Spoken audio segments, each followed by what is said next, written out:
Pernahkah kamu membayangkan seorang ayah yang rela kehilangan martabatnya hanya agar anaknya bisa tetap sekolah dan agar keluarga besarnya bisa makan? Seorang lelaki yang dulu hidup berkecukupan, punya rumah besar dan keluarga harmonis, namun kini berdiri di bawah lampu rimang-rimang bar malam.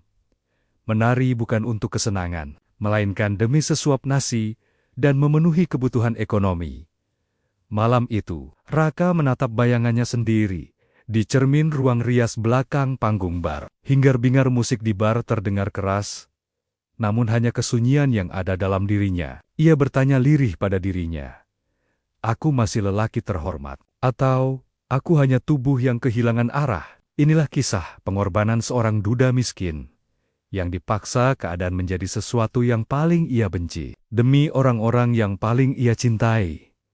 Dulu, rumah keluarga Raka Adipta adalah yang paling mencolok di kampungnya. Pagar besi tinggi, mobil terparkir rapi. Aroma masakan ibunya selalu menyambut siapapun yang datang.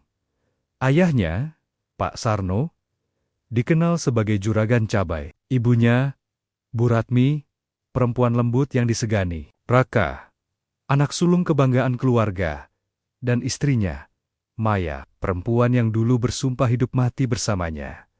Namun semua itu runtuh, bukan karena malas, bukan karena judi, melainkan karena tipu daya manusia oleh penipuan yang dilakukan kolega, satu tanda tangan di atas kertas palsu, satu kepercayaan yang salah, membuat seluruh aset keluarga disita untuk membayar hutang.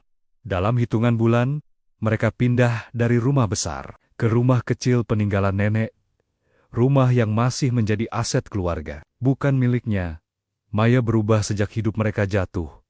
Nada bicaranya dingin, tatapannya hambar. Suatu malam, ia berkata tanpa menatap Raka, "Aku capek hidup susah, Mas." Raka terdiam. "Aku nikah sama kamu bukan buat jadi istri orang miskin." Kata-kata itu lebih menyakitkan dari tamparan. Surat cerai datang seminggu kemudian, anak mereka ikut Maya. Hari itu, Raka resmi menjadi duda miskin dengan tanggungan yang semakin berat. Kemiskinan bukan hanya soal tak punya uang, tapi juga kehilangan harga diri. Tetangga yang dulu sering datang meminjam uang, kini berbisik, "Pantes jatuh. Dulu sombong, bahkan keluarga besar ikut menjauh. Kok bisa bangkrut segitunya? Kurang pinter?" Makanya ditipu orang, Raka hanya menunduk. Ia bekerja apa saja, kuli bangunan, pengangkut pasir, pelayan warung, pulang dengan badan remuk. Namun uangnya tetap tak cukup. Suatu malam, ayahnya terjatuh. Ibunya menangis panik. Biaya rumah sakit tidak sedikit. Adiknya, Doni dan Sari, datang dengan wajah takut. "Mas, sekolahku belum kebayar." Telepon dari Maya pun masuk.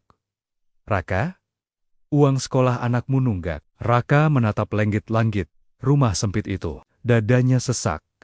"Aku harus kuat. Aku nggak boleh jatuh." Raka berniat merantau, mencari penghasilan yang lebih besar. Dia telepon teman lamanya saat masih sekolah, Bandi, yang sekarang bekerja di luar pulau, di daerah wisata, untuk menanyakan lowongan kerja. Teman itu bertanya, "Rak, aku lihat-lihat di Instagram.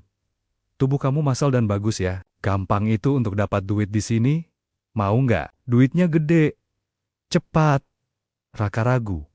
"Kerja apa?" Temannya terdiam sesaat.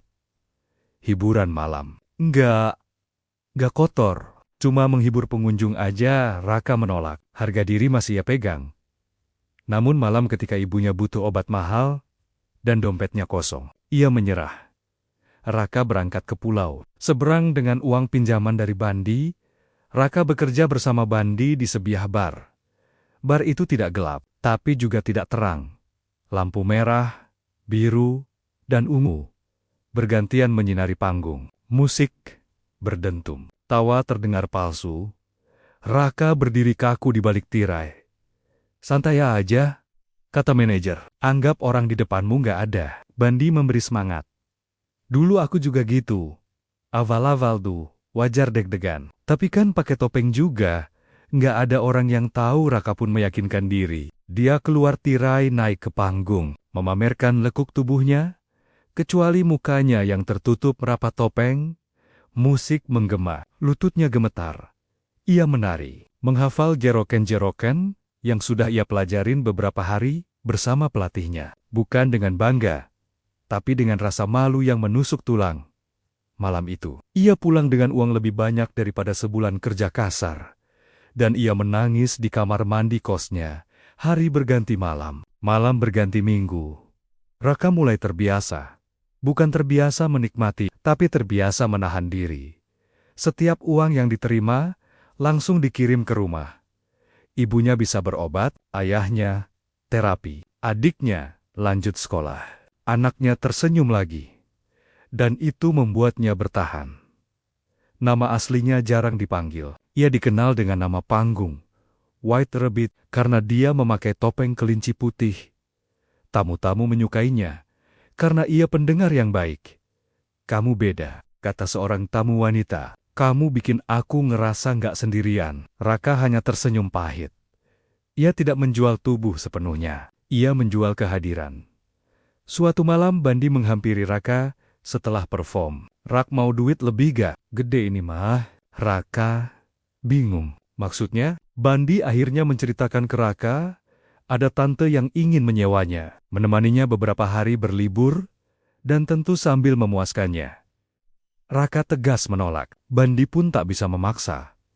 Namun takdir sepertinya sedang tidak berpihak. Keesokan adiknya memberi kabar. Ayahnya masuk rumah sakit. Sakit yang diderita kambuh dan harus operasi.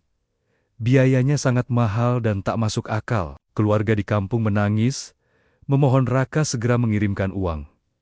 Raka menahan napas. Ari matanya jatuh. Entah karena sedih yang mana. Karena buat dia hari-harinya kini hanya berisi kesedihan. Raka pun menelepon. "Bandi, tawaranmu kemarin masih berlaku?" Mulai hari itu, Raka menjadi gigolo. Sudah tercebur air, sekalian saja basah. Nama Raka melejit. Pelanggannya tak hanya wanita dan warga lokal. Pria dan bule antri menunggu Raka memberikan servis terbaik. Raka mempunyai banyak uang. Kehidupannya tak hanya mencukupi ekonomi keluarga di kampung, tapi juga bisa mengcover tuntutan kehidupan hidden di kota. Suatu malam, saat Raka tampil, menari-nari dengan lincah memamerkan lekuk tubuhnya di atas bar, ia melihat wajah yang tak pernah ia bayangkan muncul di sana. Maya.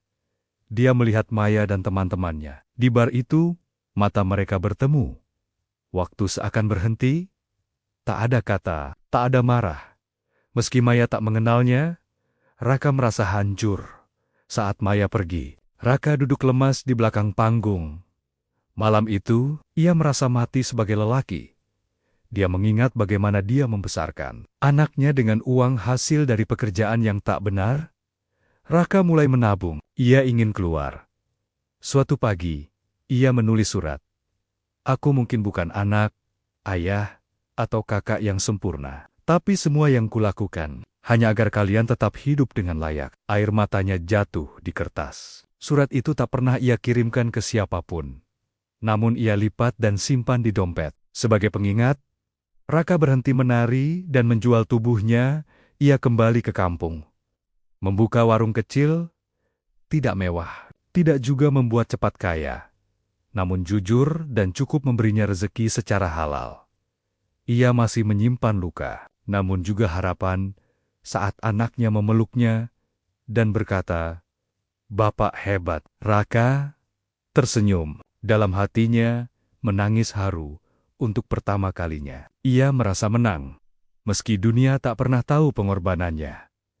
Tidak semua pahlawan memakai seragam. Ada yang memakai senyum palsu di malam hari dan menangis sendirian saat pagi tiba. Raka bukan lelaki sempurna, tapi ia adalah bukti bahwa cinta sejati terkadang lahir dari pengorbanan yang tak pernah diminta.